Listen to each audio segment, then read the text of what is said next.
आज हम चैप्टर 1 का ही नेक्स्ट टॉपिक करेंगे जो है विच डेट्स आर इम्पॉर्टेंट। तो हमने पिछली वीडियो में पढ़ा था वाई डेट्स आर इम्पॉर्टेंट और उस चैप्टर 1 का इंट्रो किया था कि उसमें क्या क्या है। उम्मीद है आप सबको याद होगा हमने उसमें क्या पढ़ा था, और अगर भूल गए हो तो एक बार जाके दोबारा से वीडियो देख लो, क्योंकि चैप्टर की स्टार्टिंग पता होना या याद होना ज़रूरी होता है चैप्टर की स्मूथ वर्किंग के लिए। तो हम शुरू करते हैं उसकी नेक्स्ट टॉपिक से। तो बहुत लोगों के दिमाग में ये क्वेश्चन होता है कि why should I learn all the dates. हम सारी डेट्स याद क्यों रखें? हम पागल तो है नहीं कि सारी डेट्स याद रख के बैठ जाएं, है ना। जो इम्पोर्टेंट है ऑब्वियसली हर कोई वही याद कर रखेगा, और कुछ लोग तो ऐसे भी होते हैं कि जो इम्पोर्टेंट होती हैं डेट्स उनको भी याद नहीं रखते। तो अब इस क्वेश्चन का why should I learn all the dates, इस इंसान के क्वेश्चन का आंसर हम इस वीडियो में आपको देंगे। आई प्रॉमिस यू आपको इस क्वेश्चन का आंसर ज़रूर मिलेगा। हम एग्जाम्पल लेते हैं रशियंस का। रशियंस अपनी रशियन हिस्ट्री पढ़ते हैं। वो हिस्ट्री किसने लिखी होगी? ऑब्वियसली है रशियन हिस्टोरियंस ने लिखी होगी। तो उनके लिए कौन सी डेट्स इंपॉर्टेंट होंगी? जो इवेंट्स उनकी कंट्री के लिए इम्पोर्टेंट थे उनके लिए वही डेट्स इम्पोर्टेंट होंगी। अब आपके लिए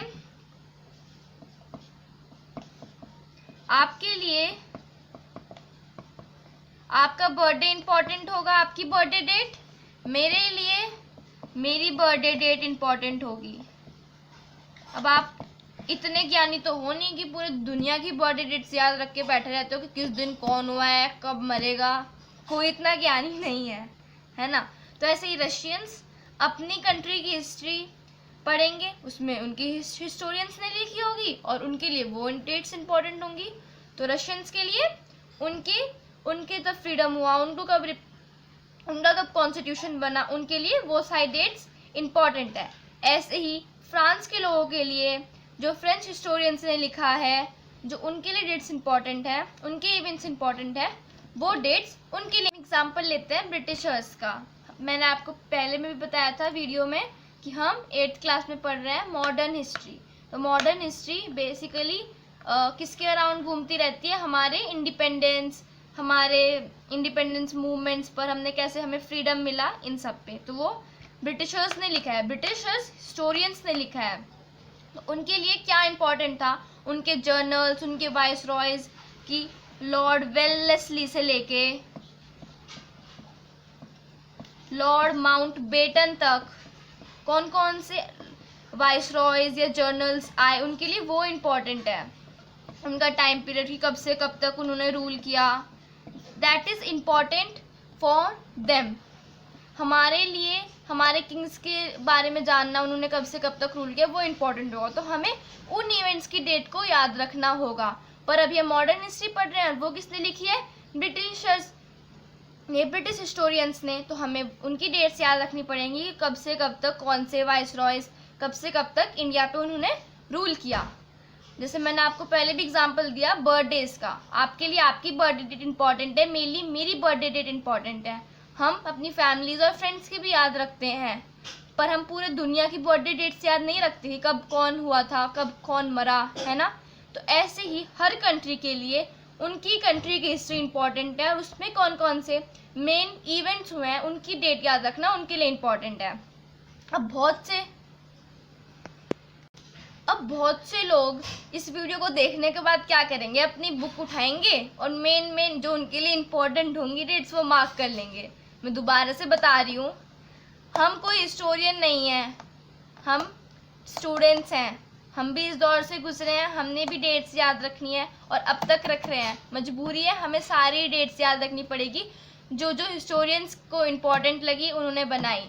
हम अपनी मर्जी से अपनी इंपॉर्टेंट डेट्स मार्क करके नहीं लिख सकते। कि ऐसा मत करना कि आज ही जाओ कि हमने एडयूट्यूब पे पढ़ा है कि हम अपनी मर्जी से जो डेट्स इंपॉर्टेंट है वो याद रखेंगे, और एग्ज़ाम में आप समझ ही गए होंगे।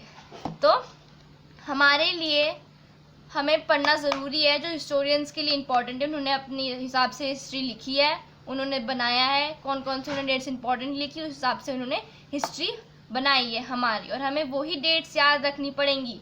मजबूरी है हमारी, अपने आप से मत बनाने लग जाना कुछ भी। तो इस टॉपिक में सिर्फ इतना ही है, ज़्यादा कुछ नहीं है इस टॉपिक में। और ये सबसे ईजीएस्ट चैप्टर है आपकी 8th क्लास की हिस्ट्री की बुक में, सबसे ईजीएस्ट चैप्टर। तो और ये चीज़ याद रखना, ये 1 मार्क क्वेश्चन में आ जाता है, यहाँ पे ध्यान दो, ये 1 मार्क क्वेश्चन में आ जाता है। Who is the first viceroy, who is the last one. तो फर्स्ट है लॉर्ड वेलेस्ली और लास्ट है लॉर्ड माउंटबेटन। तो ये चीज़ याद रखनी है। और आपके यूटीज और जो आपके मतलब वैसे स्मॉल स्मॉल टेस्ट होते हैं उसमें ये चैप्टर में अच्छे खासे मार्क्स के क्वेश्चन आ सकते हैं, पर जो आपके ऐसे हाफ ईयरलीज एनुअल्स होते हैं उसमें इसमें से इस चैप्टर में से ज़्यादा 3-4 मार्क्स का क्वेश्चन आ जाएंगे, ज़्यादा नहीं आएंगे। और जो भी इस चैप्टर में है पर उसे अच्छे से पढ़ो, इस चैप्टर में अपनी पकड़ रखो कि 2-3 मार्क्स तो तुम्हें मिल ही जाएँ, ठीक है। और डेट्स याद रखने की कोशिश करो, जैसे सॉन्ग्स की लिरिक्स याद रखते हो ना, कोशिश करो डेट्स भी याद रखने की, ठीक है। तो इस वीडियो में इतना ही, क्योंकि ये टॉपिक भी छोटा ही है। Next video next topic next video में। और अपने फ्रेंड्स को भी शेयर करना कि मार्केट में नया टीचर आया है, और लाइक ज़रूर करना अगर वीडियो पसंद आई हो। और सब्सक्राइब तो देखो ज़रूरी करना है, क्योंकि तभी वीडियोस आगे मिलती रहेंगी अगर मेरे ज़्यादा सब्सक्राइबर्स होंगे। तो चलो बाय।